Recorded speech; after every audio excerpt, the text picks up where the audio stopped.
제가 오늘 설교 제목을 이렇게 달았어요. 자각, 영적 자각, 하나님의 기대.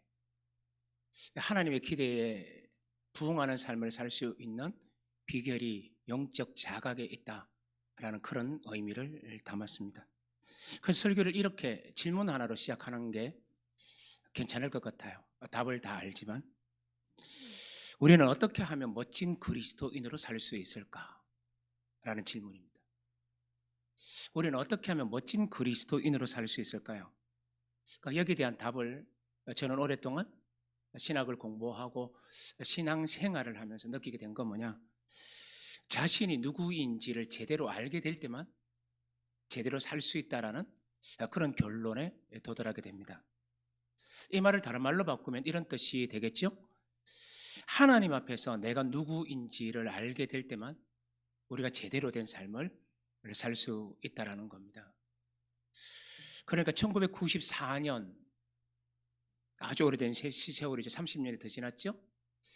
그때 7월 달에 우리나라에 만화 영화 하나가 개봉이 됩니다. 라이언 킹. 뭐 옛날에 보셨을 것 같아요.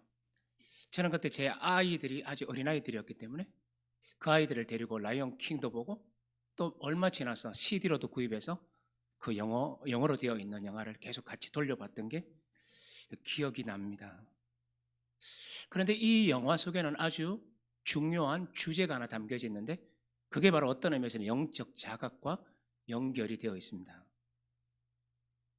여기 주인공 이름이 심바라는 아이가 나옵니다. 나중에 라이언 킹이 되죠.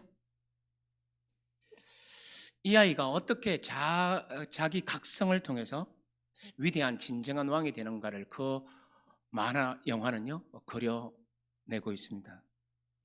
이 영화를 짧게 소개하면 이런 내용입니다. 이 심바라는 그 나중에 라이언 킹이 되는 이 심바는 아버지 이름이 무사파입니다.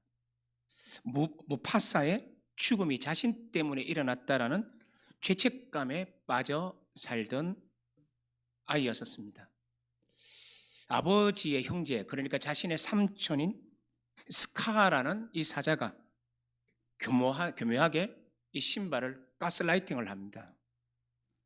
그래서 이 아이로 하여금 평생 고통 속에 들어가게 만들죠. 내용은 이렇습니다. 이 스카가 심바를 어디로 데려가느냐? 아주 깊고 깊은 골짜기 계곡으로 유인을 합니다.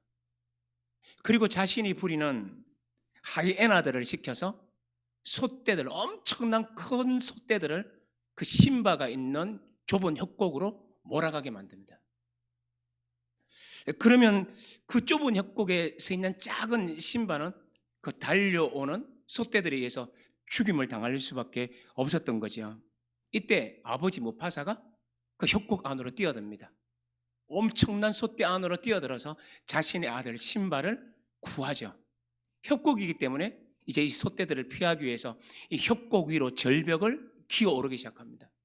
이제 마지막까지 올라왔을 때 이 자신의 형제였던 스카가 이 왕권을 차지하기 위해서 그 아버지를 절벽에서 밟아서 떨어뜨려서 죽이게 되는 겁니다. 그리고 나서는 스카는 그 앞에서 울고 있는 아버지를 잃어버린 이 심바에게 이런 말을 하죠. 너만 아니었어도 아버지는 살아 계셨을 거야. 네가 아버지를 죽인 거야 라고 죄책감을 심어주기 시작합니다. 그리고 울고 있는 이 심바에게 이렇게 말합니다. 너 때문에 아버지가 죽었고 왕이 죽었으니 왕국으로 돌아가면 모든 사람들이 너를 미워하게 될 거야. 그러니 왕국으로 돌아가지 말고 먼 곳으로 도망가 살아야 돼 라고 하면서 심바를 고향으로 데리고 오는 게 아니라 멀리 떠나가게 만들게 된 겁니다. 그래서 이 심바는요 그때부터 죄책감을 느껴요. 공포에 사로잡히게 됩니다. 그래서 고향을 영영 떠나는 인생이 되죠.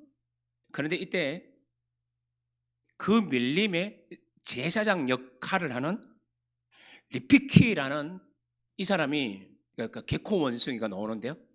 그 개코 원숭이가 심바를 찾아옵니다. 넌 그렇게 살면 안 된다고, 넌 그런 존재가 아니라는 걸 가르쳐주기 위해서 이 심바를 데리고 갑니다. 그 심바는 여전히 자신이 아버지를 죽였다고 말하지만 그런 신발을 데리고 아버지가 살아있다라고 얘기하면서 깊은 연못가로 데리고 갑니다. 그리고선 이렇게 말합니다. 조용히 그 물속을 들여다보렴. 그러자 신바는 그 연못에 있는 물결 속에 있는 그 연못을 바라보기 시작하는 겁니다. 처음에는요, 바람이 흔들리면서 연못 속에 보이는 것은 자신의 얼굴이었는데 점점 흔들리는 물결 위로 누구의 얼굴이 보이기 시작하느냐 하면 바로 아버지의 모습이 보였던 겁니다. 뻔하지요. 아들이 아버지 닮지 누구 닮겠습니까? 그 자신의 얼굴을 통해서 아버지 얼굴이 막 살아나는 것을 보기 시작합니다. 그때 리피키가 이렇게 말을 합니다.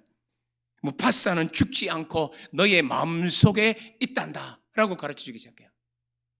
그러면서 이제 그는 자신이 누구인지, 누구의 아들인지를 점점 각성하기 시작합니다. 그리고 어느 날 밤하늘에 구름을 보는데요, 이 구름의 형체가 갑자기 다르게 변한 모습으로 바뀌기 시작합니다. 누구의 모습으로 바뀌느냐 하면 자기 아버지의 모습으로 바뀌어요. 그리고 밤하늘에 있는 그 구름이 변화된 아버지의 그 모습이 바뀌었던 그 아버지가 이 신발을 향해서 이렇게 얘기합니다. 나를 잊지 마라. 너는 나의 아들이자 진정한 라이언 킹이다. 나만 신난 것 같아요. 저는 어릴 때 우리 애들과 그 영화를 보면서요, 어린이 영화였는데도 불구하고 나는 그 대목이 너무 좋았었습니다. 그래서 지금도 30몇 년이 지났는데 이걸 물론 참고를 했지만, 자료를 찾았지만 그때 그 느낌은 제가 잊을 수가 없습니다. 무슨 얘기죠? 내가 누구인지를 알게 될 때 진정한 삶을 살 수 있다는 겁니다. 이게 성경이 우리들에게 말해주고 있는 오늘 본문이기도 합니다. 오늘 시편 8편에 보면요, 이거는 이제 구약학자나 신약학자나 성경을 연구하는 성경신학자들, 특별히 또 주석가들에게서는요, 이 시편 8편을 굉장히 중요한 장으로 봅니다. 왜 그럴까요? 여기에는 인간론이 잘 숨쉬기 때문입니다. 인간은 누구냐? 우린 누구냐? 하나님 앞에서 우리는 어떤 존재인가를 너무나 분명하게 가르쳐주기 때문에 이건 굉장히 중요한 시편으로 보는 것이야. 그럼 우리가 한번 살펴보죠. 인간을 말해주고 있는 이 시편 8편은 도대체 뭘 말해줄까? 그래서 우리로 하여금 어떻게 살도록 만들어줄까라는 걸 우리가 한번 살펴보는 겁니다. 제가 오늘은 첫째, 둘째, 셋째로 해볼게요. 첫 번째는 이 본문을 통해서 우리에게 뭘 가르쳐 주느냐 하면 너희는 하나님의 사랑의 대상이라는 걸 일깨워줍니다. 너희는 하나님의 사랑의 대상이다 라는 걸 보여줘요. 4절을 한번 눈여겨보실래요? 4절에 보면 이런 말씀이 나옵니다. 사람이 무엇이기에 주께서 그를 생각하시며 인자가 무엇이기에 주께서 그를 돌보시니까 라고 말합니다. 이 중요한 말은 생각하시며, 두 번째는 돌보시니까 라는 겁니다. 여기서 이제 생각하시며 라는 말은 어떤 의미냐면 항상 나를 당신의 마음에 두고 계시고입니다. 마지막에 돌보시다 라는 말은 우리나라 번역 그대로입니다. 영어로는 care for 하다라는 겁니다. 그러니까 내가 널 돌보아주고 지켜주고 함께 한다 라는 걸 말해줍니다. 인간은 누구냐? 하나님의 사랑의 대상이라는 겁니다. 하나님의 마음에서 일순간도 떨어지지 않는 하나님의 사랑의 대상이 누구냐? 우리 사람이요. 다른 말로 하면 그리스도인들이라는 것을 우리들에게 보여주고 있는 본문이라는 겁니다. 자, 그런데요, 이 4절에서 하나님은 우리를 사랑하신다라고 말은 하고는 있지만 사용되어지는 단어가 심상치 않는 단어를 사용합니다. 첫 번째 단어를 뭘 쓰느냐 하면 사람이 무엇이간데, 사람이 무엇이길래 사람이라는 말을 쓰죠. 두 번째는 어떤 단어를 쓰느냐 하면 인자가라고 하면서 인자라는 말을 씁니다.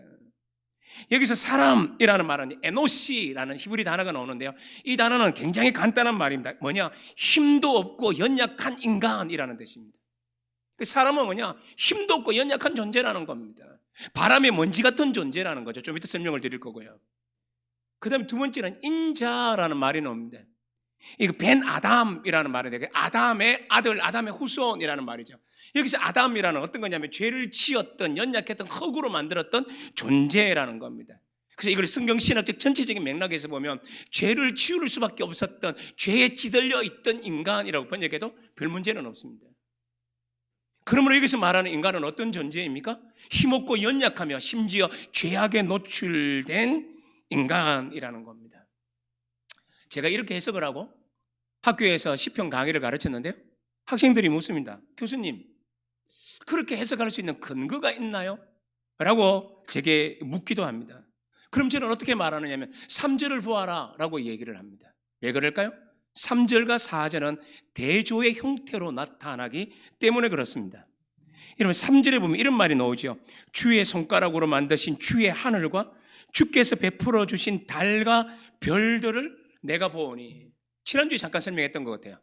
하나님이 아브라함에 나타나서 데리고 나가. 기억하시나요 혹시 지난주? 데리고 나가. 맞아요?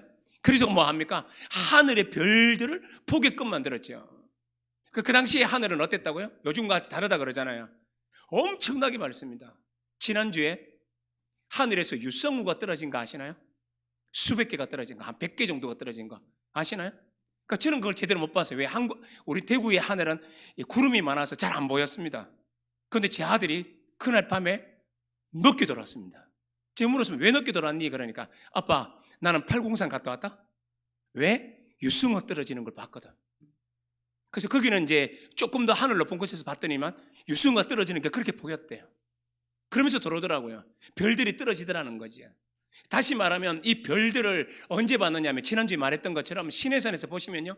별들이 너무너무 초롱입니다. 그때 어떤 생각이 듭니까? 경외감을 느낍니다. 와, 하늘의 저 우주, 저 광활한 우주를 보면요. 그 우주 속에 존재하고 있는 점 같은 나를 바라보면서 우리는 경외심을 느껴요. 예를 들면 한국 사람들이 미국에 여행을 가면, 서부에 여행 가면 반드시 가는 장소 아시죠? 어딘가요? 그랜 캐니언에 갑니다.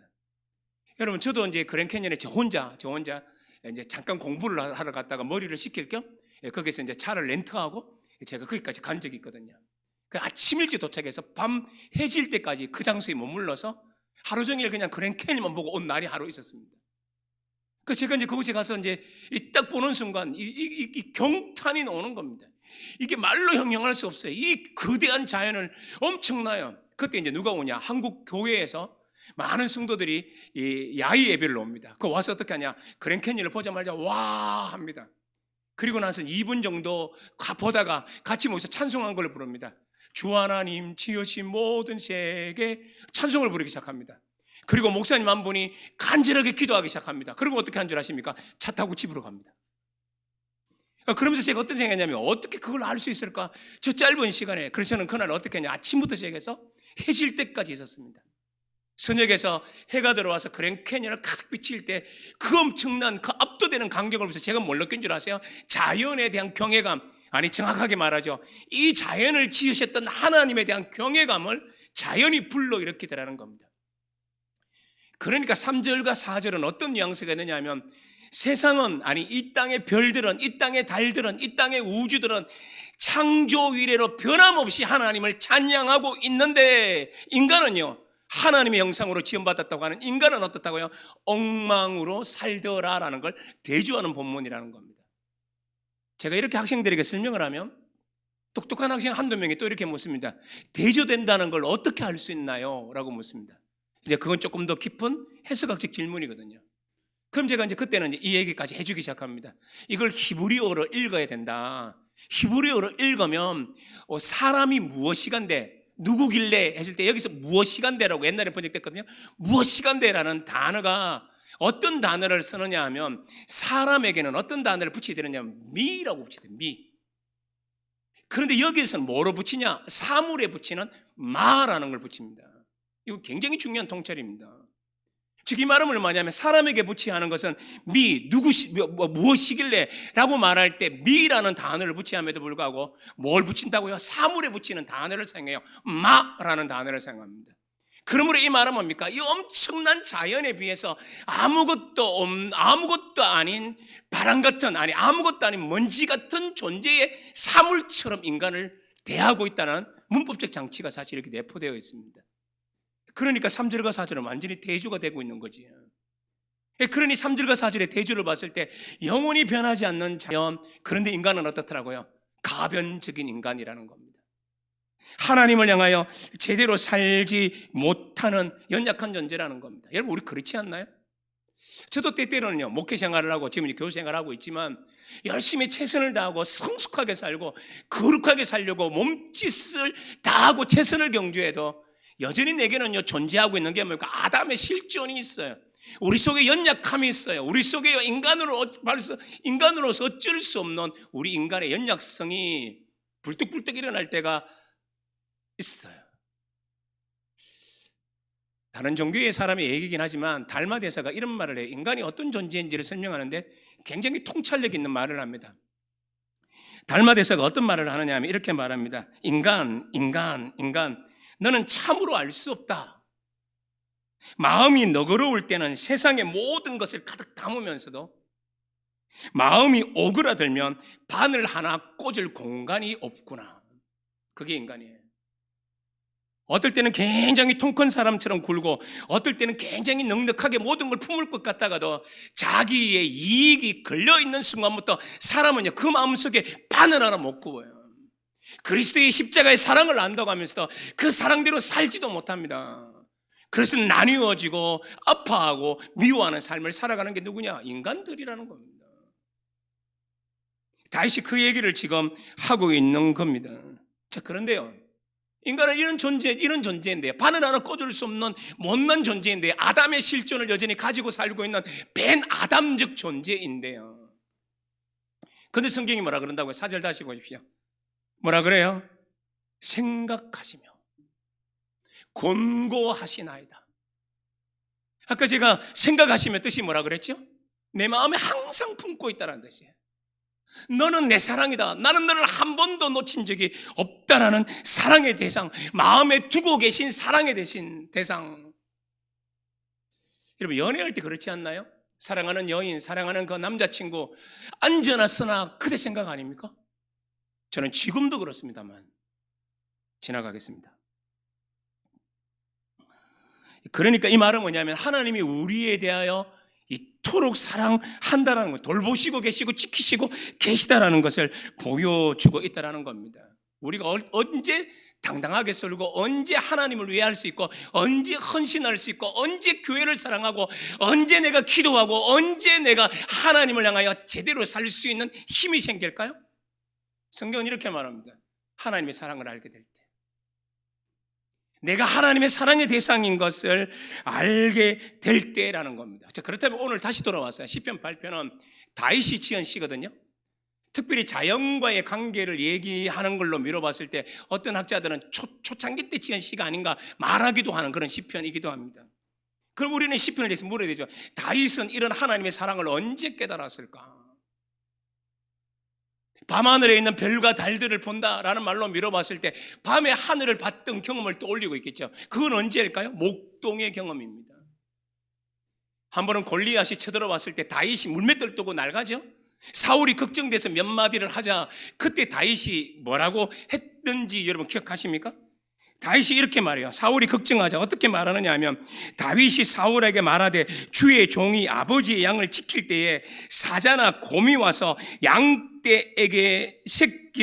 양떼에서 새끼를 물어가면 내가 따라가서 그것을 치고 그 입에서 새끼를 건져내었고 그것이 일어나 나를 해하고자 하면 내가 그 수염을 잡고 그것을 쳐 죽였나이다. 그런데 여러분 이 말은요 굉장히 과장법이 있어요. 어떠냐면 양을 내가 키우고 있는데 돌보고 있는데 그 양떼에 있는 양새끼를 누가 가져갔냐면 사자나 곰이 물고 갔대요.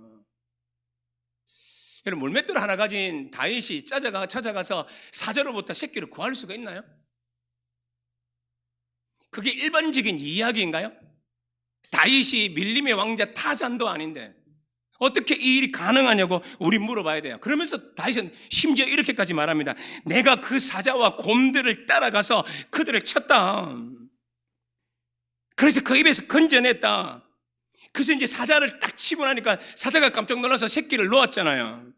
그 사자가 돌아서서 어떻게 하냐, 다윗을 해하려고 달개가 달려들면, 사자가 자기에게 막 달려들면 그 다음에 뭐라고 쓰느냐면 내가 그 사자의 수염을 잡고 쳐 죽였다. 어떠세요? 너무 과장이 있지 않나요? 그러니까 이 말은 뭘 말해주느냐 하면 이 말 원래 그대로를 말하는 게 아닙니다. 내가 이 일을 할 때 하나님이 나를 지키셨습니다. 그걸 얘기하고 있는 겁니다. 다시 말하면 내가 이 일을 할 때 하나님이 나를 지키셨습니다. 이 말은 뭘까요? 이중적입니다. 내가 내 양을 위하여 이렇게 내 생명을 걸고 지켰듯이 하나님도 나를 양으로 삼으셔서 이렇게 사랑하실 거라는 것을 말해주고 있는 겁니다. 보통 사자에게 누가 잘 물립니까? 엄마 품들에 양들이 가득 있는 것 중앙에서 엄마 말 잘 듣고 젖이나 먹고 있는 새끼가 물려갑니까? 아니면 엄마 말 잘 안 듣고 좀 삐져나가가지고 혼자 그냥 바람 쐬고 고독을 즐기는 새끼들이 잘 물립니까? 뻔하잖아요. 그런데도 불구하고 그 새끼를 위하여 내가 생명을 걸었던 것처럼 시편 23편에서는 뭐라 그래요? 여호와는 나의 목자예요. 내가 양이 되는 겁니다. 그래서 그러니까 하나님도 나에게 어떻게 한다고요? 이렇게 사랑하시는 하나님이라는 것을 이렇게 표현하고 있다는 것을 우리는 기억하셔야 됩니다. 그래서 다윗은 이 경험을 알고 있어요. 즉 이 말이 뭡니까? 내가 생명을 걸고 내 양을 지켰던 것처럼 하나님도 자신의 가슴 속에 두고 나를 돌보신다는 말의 개념은 뭐냐? 여호와가 우리의 목자이니 그분도 자신의 생명을 걸듯이 나를 이처럼 사랑하고 계신다. 이게 이 본문 속에 내포되어져 있는 이야기라는 겁니다. 그러니까 이 말은 뭐냐면 오늘도 우리의 삶들 속에 우리가 어떻게 하나님을 기뻐할 수 있을까? 어떻게 하면 하나님 앞에 당당한 그리스도인으로 살 수 있을까? 그 출발점이 뭐예요? 이겁니다. 하나님 나를 사랑하신다. 나는 뿔난 양처럼 굴었는데도 불구하고 때로는 하나님을 반역했음에도 불구하고 하나님 마음대로 하나님의 뜻대로 사랑하며 살지도 못했는데 제대로 하나님께 영광을 돌리지도 못하인 나인데도 불구하고 뿔난 양처럼 자기 갈 길을 쫓아 도망갔던 양인데도 불구하고 하나님은 우리를 사랑하며 당신의 가슴이 쓰리고 무너져도 끝까지 우리를 품고 놓치지 않겠다라시는 하나님의 결단을 다윗은 여기를 통해서 설명하고 있는 겁니다. 하나님이 얼마나 우리를 사랑할까요? 우린 너무 잘 알아요. 그게 뭐라고요? 십자가의 사랑. 겟세마네 동산에서 십자가에 죽으신다는 걸 예수님이 상상하는 것만으로도요, 기도할 때 땀이 피가 되는 정도로 흘렸던 그 두려움의 밤을 기억하십니까? 우리가 공관복음서를 성경을 읽다 보면 예수님이 그 겟세마네 동산에서 했던 말도 기억하십니까? 내가 심히 민망하여 죽게 되었으니, 예수님은요 정말로 파리하게 떨려가는 모습을 우리에게 보여주시는 걸 감추지 않으셨어요. 예수님은 왜 십자가의 그 고통, 그 모진 아픔, 그 힘겨움의 저주의 십자가를 왜 지셔야 했나요? 여기에 대한 성경의 명확한 답변은 뭐냐? 우리를 사랑했기 때문이다. 그래서 우리는 살아가는 겁니다. 이 사랑을 알면요 삶이 좀 바뀌어요. 어떻게 바뀌냐? 목사도 성도도 삶이 막 바뀌기 시작해. 이 은혜를 아니까 이 은혜로 오신 주님을 찬양하게 되니까 어떤 생각이 드나요? 예배 드리는 게 막 기뻐지지 않던가요? 여러분 어떠세요? 토요일 밤만 되면 막 잠이 안 오죠? 자, 다시요. 토요일 밤만 되면 잠이 안 와요. 왜요? 내일 예배할 수 있으니까. 제가 서울영락교회에서 청년부를 담당하고 있는 목사였을 때요, 뭐 가까웠을 때 교회 경험은 빼고요, 하여튼 그 옛날 경험하는 게 더 안전할 것 같아서 그때 서울영락교회에서 청년부 예배를 담당하고 설교 목사로 지내고 있을 때요, 토요일만 되면요 잠이 안 와요. 왜요? 내일 이 하나님의 말씀을 성도들에게 전할 수 있다는 이 감동이요 북받쳐 와가지고 이게 막 내일 전할 말씀만 생각하면 막 가슴이 두근두근대고 잠이 안 왔어요. 그 잠을 안 자고 있으면 아내가 옆에서 뭐라 그러냐면 여보 자자 그럽니다. 그럼 제가 아내 말 순종해야 되니까 아무 말도 안 하고 자긴 잤지만 그래도요 누워서 잠이 안 왔어요. 왜요? 내일 또 이 말씀을 전한다. 여러분도 마찬가지지 않나요? 하나님의 이 은혜를 아니까 오늘 수요일 밤 우리가 모일 때도 어떤 생각이 들어요? 나 또 예배한다, 말씀 듣는다, 그것뿐만이 아니라 나 오늘 가서 찬양할 거야, 나 오늘 가서 기도할 거야, 난 오늘도 하나님의 사랑에 귀 기울일 거야, 난 그 주님을 더 사랑할 거야. 이런 모든 삶이 어디서 오냐? 내가 얼마나 사랑받은 존재인지를 알게 될 때 가능하다는 겁니다. 여러분 하나님의 사랑의 대상이시죠. 그게 우리라는 겁니다. 빨리 좀 지나가 볼까요? 두 번째, 하나님은 우리가 어떤 존재인가를 설명을 할 때 이렇게 설명합니다. 너는 나를 꼭 닮아갈 존재라고 얘기합니다. 이 말은 좀 풀어가는 게 좋을 것 같아요. 5절을 한번 눈여겨보십시오. 5절에 보면 이런 말씀이 나와요. 그를 하나님보다 조금 못하게 하시고 영화와 존귀로 관을 씌우셨나이다. 여러분, 이게 중요한 말이 뭐예요? 조금 못하게 라는 단어. 누구보다요? 하나님보다요. 여기 엘로힘인데요. 엘로힘을 뭐라고 번역할 것인가? 라고 했을 때 나중에 시대에서는 겸손하게 표현하기 위해서 천사들보다 이렇게 번역하는 게 있습니다. 그런데 구약학계에서는 거기에서 동의를 하지 않습니다. 그러니까 이 말은 뭐냐? 그냥 엘로힘을 하나님으로 번역해야 됩니다. 그러니까 정확하게 번역하면 하나님보다 조금 못했다라는 말이 뭐예요? 인간이 어떤 존재냐? 하나님보다는 조금 못하지만 영화와 간을 쓴 존재, 다시 왕 같은 존재라는 겁니다. 하나님처럼은 아니지만 하나님 아래에서 뭐라고요? 정말로 영광스러운 존재라고 5절은 말하죠. 그래서 조금 못하게 하시고 영화와 존귀로 관을 세우셨다. 왕 같은 사람들로 세웠다라고 얘기를 합니다. 그럼 여기서 멈추시면 안 돼요. 여기서는 조금 못하게라고 번역이 되어 있는데 이게 신약 관점에서 읽으면, 저 신약 하지 않습니까? 우리 천 목사님도 신약이고요. 이 신약을 공부하면 이건요, 이 조금 못하게가 아니라 다른 의미로 해석될 때가 있습니다. 그게 뭐냐? 잠깐 동안입니다. 안에 중간에 굉장히 중요한 기독론이 있지만 제가 시간상 그냥 건너뛸 거고요. 어쨌든 중요한 것은 뭐냐면 그 시간상으로 조금 잠시 동안 이런 뜻이에요. 그럼 이 말의 논리적인 이유는 논리적인 게 뭐가 되죠? 그러면 잠시 못하게 되면 잠시 후에는 어떻게 되나요? 하나님처럼 된다는 뜻이에요. 물론 오해하지 마십시오. 우리가 하나님하고 똑같이 된다 이 말은 아닙니다. 그러나 하나님을 방불할 정도로 되는 존재가 된다는 거예요. 그러니까 이 말을 가장 쉽게 설명하면 어떤 거냐? 하나님을 닮은 정도가 아니라 하나님을 쏙 닮은 존재로 하나님은 우리를 만드시겠대요. 에이 목사님, 그런 게 어디 나옵니까? 한 구절만 집에 가서 찾아보세요. 빌립보서 3장 20절과 21절에 이런 말이 있는데 한번 잘 들어보세요. 그러나 우리의 시민권은 하늘에 있는지라 거기로부터 구원하는 자 곧 주 예수 그리스도를 기다리는데, 우리가 주 예수 그리스도의 재림하실 날을 기다리잖아요. 기다리노니 21절, 그는 만물을 자기에게 복종하게 하실 수 있는 자의 역사로, 그 다음 말이 중요합니다. 우리의 낮은 몸을 자기 영광의 몸의 형체와 같이 변하게 하시리라. 우리의 삶이 어떻게 변하냐? 예수를 속 빼닮은 사람, 하나님을 속 빼닮은 사람으로 우리를 만드신대요. 여러분 잠깐만요. 어떠세요?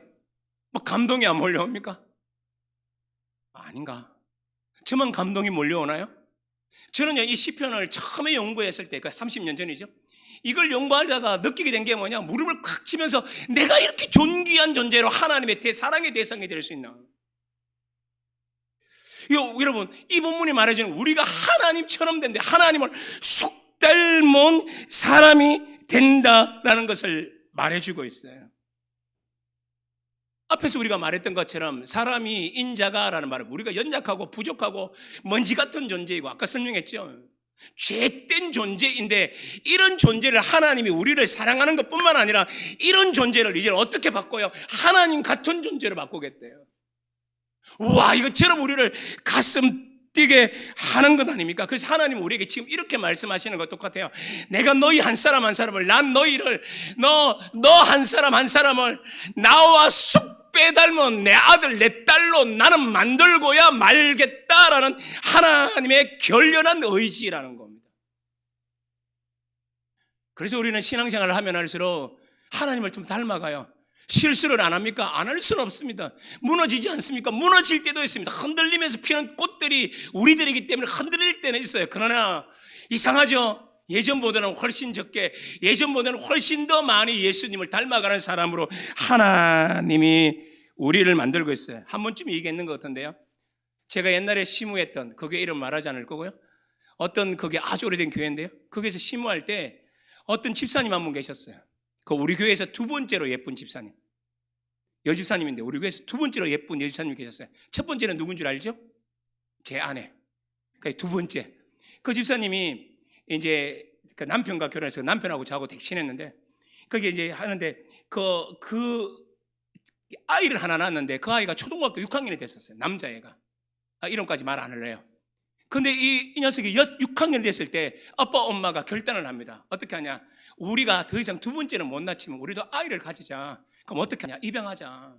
그래서 아이 하나를 데리고 옵니다. 처음에 딱 데리고 와서 보여주는데 솔직히 말하면요, 우리 교회에서 두 번째 미녀고 남편은 저하고 이제 상벽을 이룰 만큼 잘생겼는데, 어쨌든 그러니까 그 가정에 넣을 얼굴이 아니더라고요. 못나고 작고 초라한 여자아이 하나를 데리고 왔더라고요. 근데 또 중요한 건 뭐냐, 이 여자애가 몇 번이나 입양됐다가 파양을 되겠느냐, 두 번이나 입양과 파양을 경험했던 상처많은 아이였었어요. 이런 아이를 우리가 품어야 된다고 데리고 왔더라고요. 길러내는데 이 꼬마 아이가 엄마가 조금만 움직이면 엄마 나 안 버릴 거지, 엄마 나 안 버릴 거지, 엄마가 잠깐 그 시내가 나가도 엄마 어디가 엄마 어디가 하면서 붙잡고 있었던 이 아이요. 그런데도 불구하고 엄마는 그 아이를 늘 안아줍니다. 넌 내 사랑이야, 넌 내게 둘도 없는 소중한 아이야 라고 늘 만져줍니다.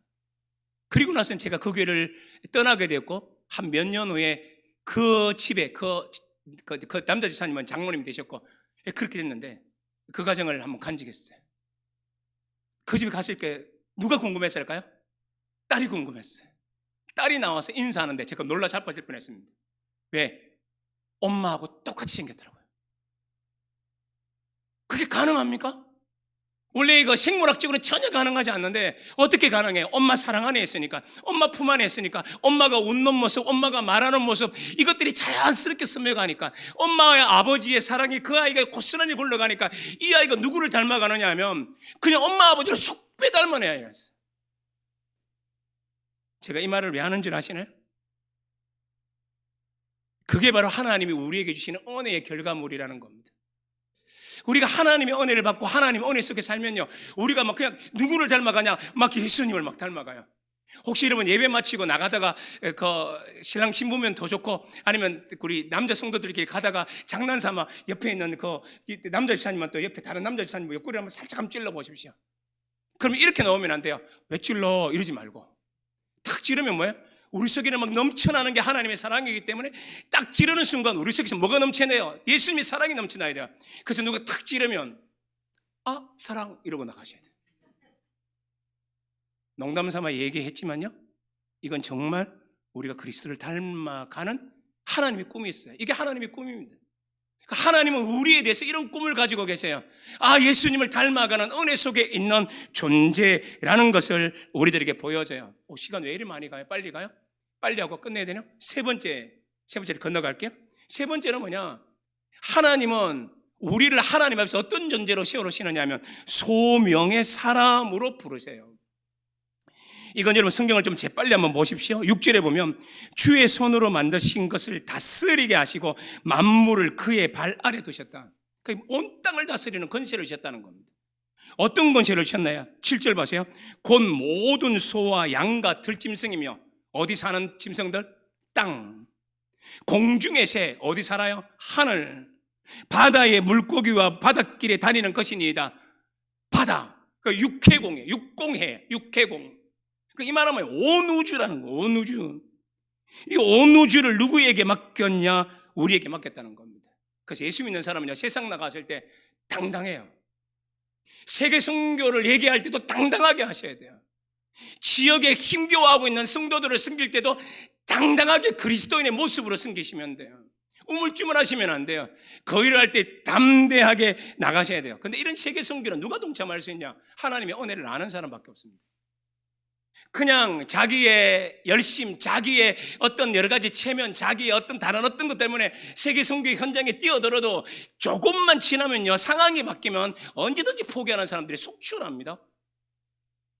그러나 이 세상에 가난한 자, 힘든 자, 세상을 향하여 달려가는데 초지일간 변하지 않는 사람은 누굽니까? 딱 한 사람들, 이런 종류의 사람들입니다. 누구예요? 하나님의 은혜를 아는 사람, 하나님을 쑥 빼닮음을 아는 사람들만이 이 일을 계속할 수 있어요. 자, 이러면 말씀을 맺어야 되는데, 그런데 문제가 하나 있어요. 그러니까 온 세상을 우리에게 줬는데 우리가 세상을 다스릴 능력이 있나요? 없나요? 없죠.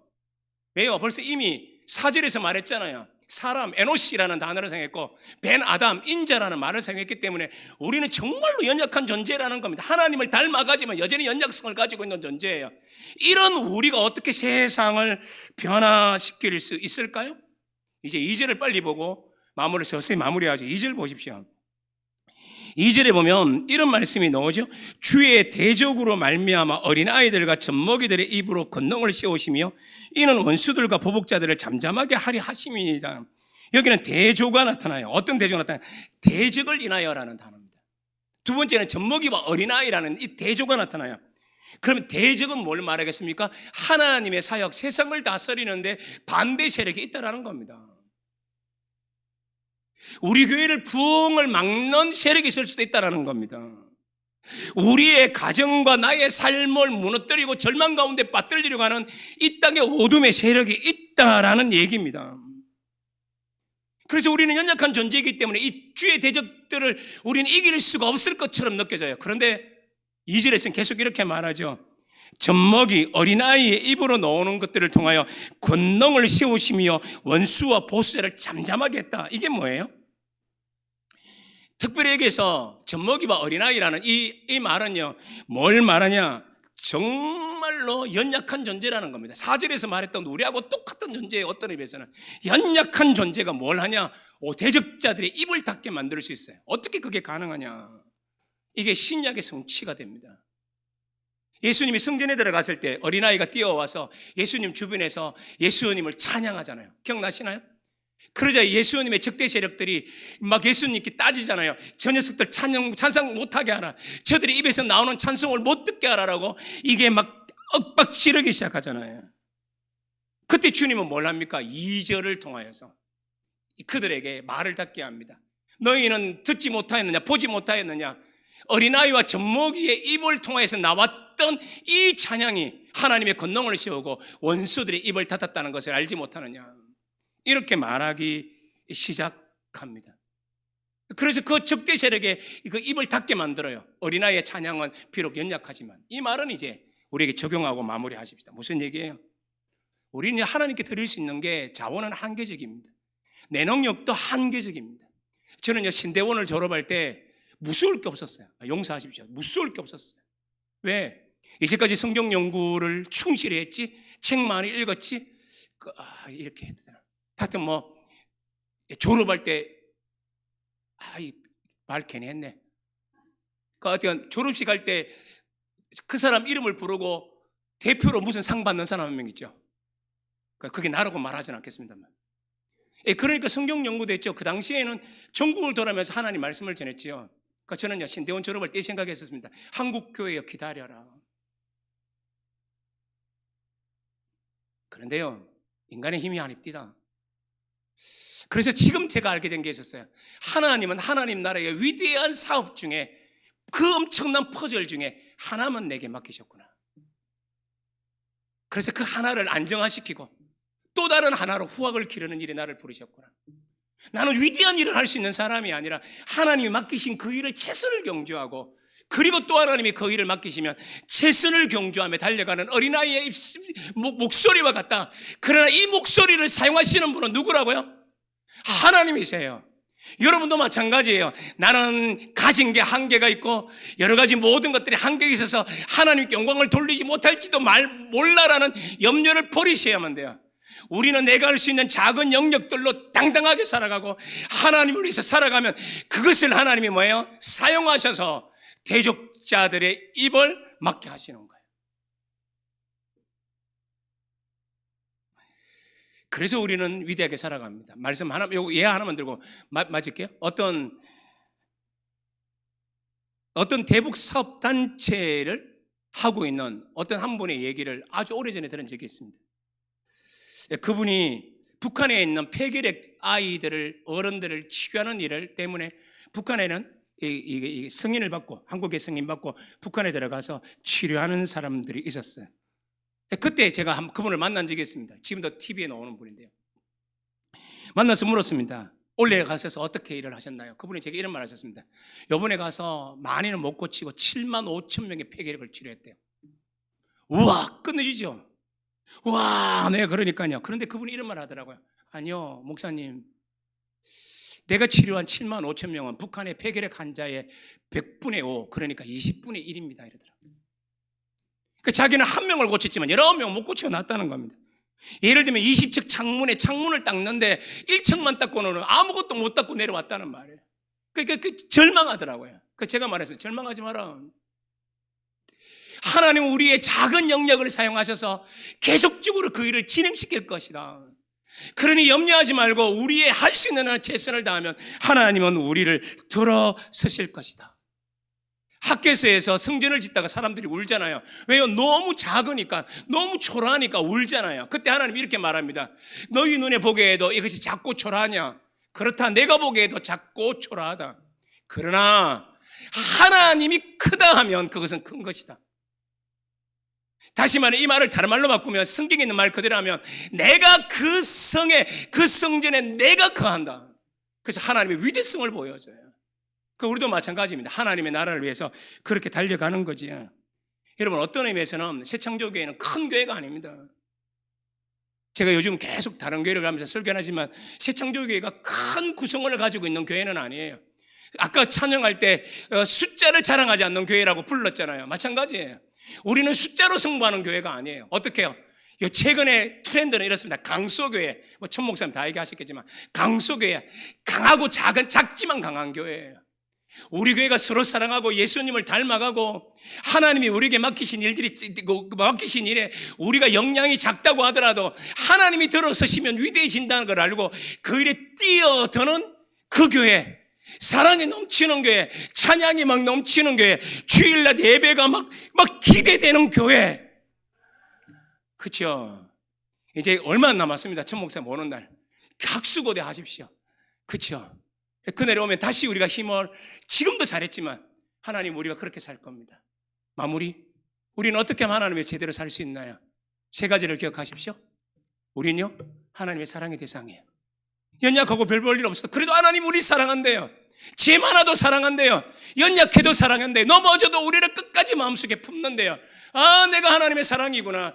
이 땅에서 존귀한 존재구나. 동시에 나를 하나님을 속 빼닮은 사람으로 만들어주시겠대요. 하나님의 그 기대에 부응하면서 우리는 살아갈 수 있어야 돼요. 세 번째, 우리에게는 힘이 없고 연약하지만 주님 위하여서 최선을 경주하면 하나님은 그것을 위대하게 사용하시는 것을 알고 달려가는 성도, 그런 새 창조교회가 되시기를 주의 이름으로 축원합니다. 아멘. 우리가 연약하고 부족하고 죄 많아도 하나님은 우리를 끝까지 사랑하시고 품고 계십니다. 그런 연약한 우리들을 사랑하는 것만으로도 감사한데 우리를 하나님을 속 빼닮은 존재로 바꿔주시겠다. 하나님은 결단적으로, 의지적으로 우리에게 약속하셨습니다. 우리가 그 은혜 속에 살아갑니다. 그래서 하나님을 향하여 찬양하게 되고 하나님을 향하여 우리의 작은 힘이지만 주께 드리게 될 때 하나님은 또한 그것을 통하여 이 세상을 다스리는 위대한 역사를 하나님이 만들어 주십니다. 하나님 우리의 삶을 그렇게 인도하셔서 우리 새창조교회를 그렇게 인도하여 주셔서 하나님 멋지게 하나님께 영광을 돌려드리는, 하나님 보시기에 아름다운 우리들이 되게 더 역사하여 주옵소서. 예수님 이름으로 기도하옵나이다. 아멘.